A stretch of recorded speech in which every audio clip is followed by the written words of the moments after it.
కేసీఆర్ కూతురు కవిత కొత్త పార్టీ పెడితే మీరు మద్దతు ఇస్తారా జహీరాబాద్ నియోజకవర్గ ప్రజలు అంటే ఇవ్వము అనే వాళ్ళ సంఖ్య ఎక్కువగా ఉంది, ఇస్తాము అనే వాళ్ళ సంఖ్య అత్యల్పం. అయితే ఇప్పుడే చెప్పలేమనే వాళ్ళ సంఖ్య దాదాపు 13%. సో ఇది బార్డర్ నియోజకవర్గంగా ఉంటుంది. సో ఇక్కడ కొంత పరిస్థితులు వేరుగా ఉంటాయి, బీజేపీ ప్రభావం ఉంటుంది అని అనుకుంటూ ఉంటారు. గతంలో అక్కడ అంటే బీజేపీకి మెజార్టీ మంచి ఓట్లే వచ్చాయి ఎంపీ ఎన్నికల్లో. సో అలాంటి చోట ఈసారి స్థానిక సంస్థల ఎన్నికల్లో ఎవరు కోటైపోతూ ఉన్నారు?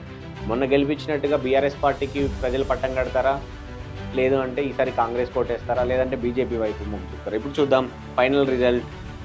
స్థానిక సంస్థల ఎన్నికల్లో ఎవరికి ఓటేస్తారు జహీరాబాద్ ప్రజలంటే, ప్రజలు ఇచ్చినటువంటి స్పష్టమైన తీర్పు 44% పైగా ప్రజలు కాంగ్రెస్కు ఓటేస్తామని చెప్పారు, 41%కు పైగా ప్రజలు బీఆర్ఎస్కు ఓటేస్తామని చెప్పారు, 13% పైగా ప్రజలు ఇండిపెండెంట్ అభ్యర్థి వైపు మొగ్గు చూపుతున్నారు.